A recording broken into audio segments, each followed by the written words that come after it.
Méditons ensemble.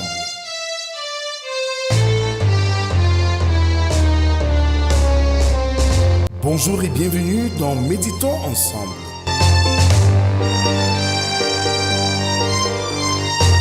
Une émission quotidienne de réflexion et de méditation pour vous aider à approfondir votre marche avec Dieu. Je suis votre hôte, le révérend Rodrigue de Cage, et je suis ravi de partager avec vous ces moments de méditation et de réflexion. Chaque jour de lundi à vendredi, nous allons explorer les Saintes Écritures selon le calendrier qui nous est proposé. Je vous invite à vous joindre à nous dans cette aventure spirituelle. Prenez quelques instants chaque jour pour vous connecter avec Dieu et vous laisser transformer par sa parole. Que Dieu vous bénisse et vous guide sur votre chemin. Bien-aimés dans le Seigneur, bonjour. Nous sommes aujourd'hui le lundi 19 mai 2025. L'attente dans la prière et la communion fraternelle est une étape essentielle pour recevoir la puissance du Saint-Esprit et accomplir la mission de Dieu, la missio Dei.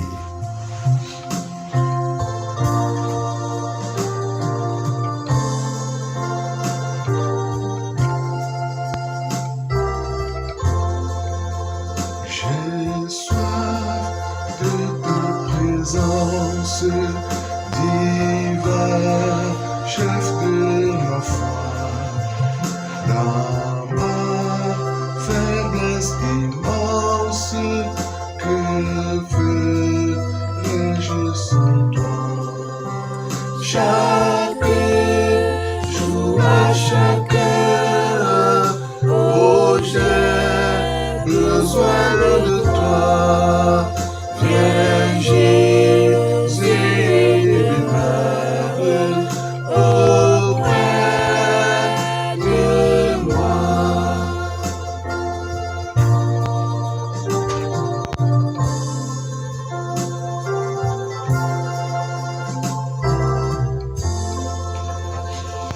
Oui, bien-aimés, continuons notre adoration avec le psaume du jour, le numéro 68, dont nous lirons de la 2e à la 5e strophe.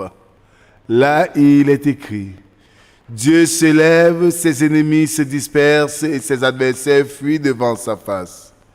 Comme la fumée se dissipe, tu les dissipes, comme la cire se fond au feu, les méchants disparaissent devant Dieu. Mais les justes se réjouissent, ils triomphent devant Dieu, ils ont des transports d'allégresse. Chantez à Dieu, célébrez son nom, frayez le chemin à celui qui s'avance. À travers les plaines, l'Éternel est son nom. Réjouissez-vous devant lui. Amen. Notre Dieu, notre Père, en Jésus-Christ, nous voici devant toi ce matin, nous approchant devant ton trône de grâce afin de prendre part à l'écoute et la méditation de ta parole. Viens, Seigneur, pendant ce moment d'écoute. Viens, Seigneur, pendant ce temps de méditation et parle à nos cœurs par ta parole qui est la vérité et la vie. Amen. Ce matin, bien-aimés, nous méditons dans le livre des Actes des Apôtres au premier chapitre, versets 1 à 14. Là, il est écrit: Théophile, j'ai parlé dans mon premier livre de tout ce que Jésus a commencé de faire et d'enseigner dès le commencement, jusqu'au jour où il fut enlevé au ciel, après avoir donné ses ordres par le Saint-Esprit aux apôtres qu'il avait choisis. Après qu'il eut souffert, il leur apparut vivant et leur en donna plusieurs preuves, se montrant à eux pendant 40 jours et parlant des choses qui concernent le royaume de Dieu. Comme il se trouvait avec eux, il les recommanda de ne pas s'éloigner de Jérusalem, mais d'attendre ce que le Père avait promis, ce que je vous ai annoncé, leur dit-il. Car Jean a baptisé d'eau, mais vous, dans peu de jours, vous serez baptisés du Saint-Esprit. Alors les apôtres réunis lui demandèrent: Seigneur, est-ce en ce temps que tu rétabliras le royaume d'Israël? Il leur répondit, « Ce n'est pas à vous de connaître les temps ou les moments que le Père a fixés de sa propre autorité. Mais vous recevez une puissance, le Saint-Esprit survenant sur vous, et vous serez mes témoins à Jérusalem, dans toute la Judée, dans la Samarie et jusqu'aux extrémités de la terre. » Après avoir dit cela, il fut élevé pendant qu'ils regardaient, et une nuée le déroba à leurs yeux. Et comme ils avaient les regards fixés vers le ciel, pendant qu'ils s'en allaient, voici 2 hommes vêtus de blanc leur apparurent et dirent, « Hommes galiléens, pourquoi vous arrêtez-vous à regarder au ciel? Ce Jésus qui a été enlevé au ciel du milieu de vous viendra de la même manière que vous l'avez vu allant au ciel. » Alors ils retournèrent à Jérusalem de la montagne appelée les Oliviers, qui est près de Jérusalem, à la distance d'un chemin de sabbat. Quand ils furent arrivés, ils montèrent dans la chambre haute où ils se tenaient d'ordinaire. C'était Pierre, Jean, Jacques, André, Philippe, Thomas, Barthélemy, Matthieu, Jacques, fils d'Alphée, Simon, le Zélote, et Jude, fils de Jacques. Tous d'un commun accord persévéraient dans la prière avec les femmes et Marie, mère de Jésus, et avec les frères de Jésus. Amen. Bien-aimés dans le Seigneur, après l'écoute de ce texte qui nous est proposé comme texte de réflexion ce matin, nous pouvons comprendre que le livre des Actes, bien qu'écrit se dit Théophile, qui est un mot de 2 significations, théos qui dit Dieu, phile qui veut dire ami. Cet auteur qui est Luc s'adresse à l'ami de Dieu, et l'ami de Dieu est celui qui s'intéresse à la parole de Dieu. Alors, bien-aimés, pour ce moment d'écoute, il s'agit de la préparation pour la mission. Les disciples devraient se préparer. Les disciples sont appelés à attendre à Jérusalem l'Esprit que Jésus leur a promis. Oui, Seigneur, bien-aimé, le Seigneur a promis aux disciples un guide, un conseiller qui les accompagnera dans la mission.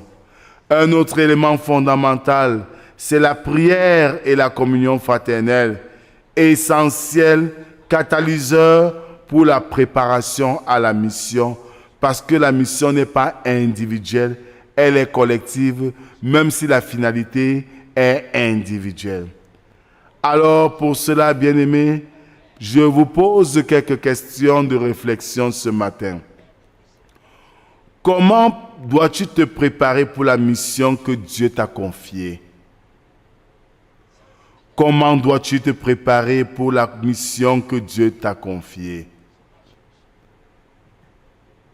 Et le deuxième aspect de la question que je te pose ce matin, c'est de savoir quelle est l'importance de la prière et de la communion fraternelle dans ta vie de chrétien.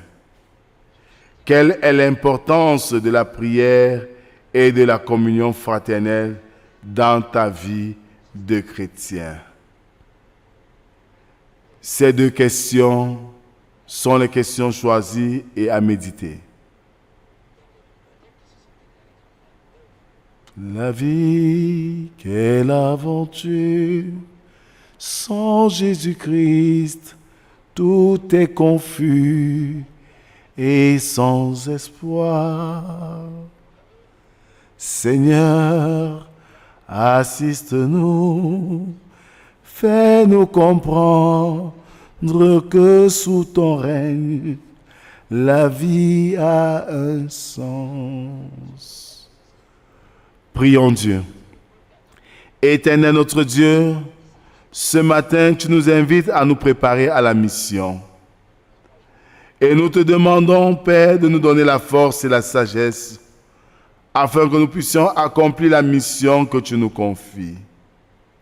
Aide-nous, Seigneur, à être une communauté de croyants qui s'aiment véritablement et unis dans l'amour en toi et pour toi, nous œuvrons ensemble pour la propagation de ton évangile. Nous te prions, Seigneur, afin que ton Saint-Esprit nous illumine. Nous te prions, Père, afin que tu nous assistes dans nos activités de chaque jour. Nous te prions, Seigneur, afin que tu nous visites quand nous sommes faibles. Et qu'à chaque action que nous posons, que nous glorifions ton saint nom. C'est au nom de Jésus-Christ, ton Fils, que nous t'avons ainsi prié, lui qui nous a appris à te dire, notre Père qui es aux cieux, que ton nom soit sanctifié, que ton règne vienne, que ta volonté soit faite sur la terre comme au ciel. Donne-nous aujourd'hui notre pain de ce jour. Pardonne nos offenses, comme nous pardonnons aussi à ceux qui nous ont offensés. Ne nous soumets pas en tentation, mais délivre-nous du mal, car c'est à toi qu'appartiennent le règne, la puissance et la gloire pour les siècles des siècles. Amen. Que retenir au thème de ce moment?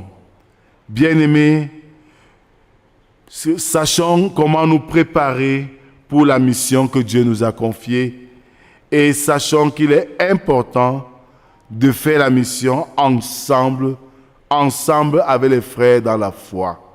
Ainsi, les forts soutiendront les plus faibles, vice-versa, parce que chacun a un jeu, a une responsabilité dans la mission.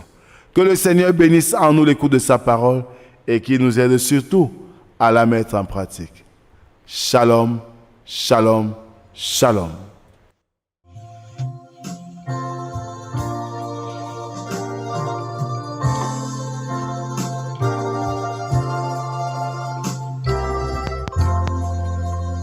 Pendant les jours d'otage, d'obscurité,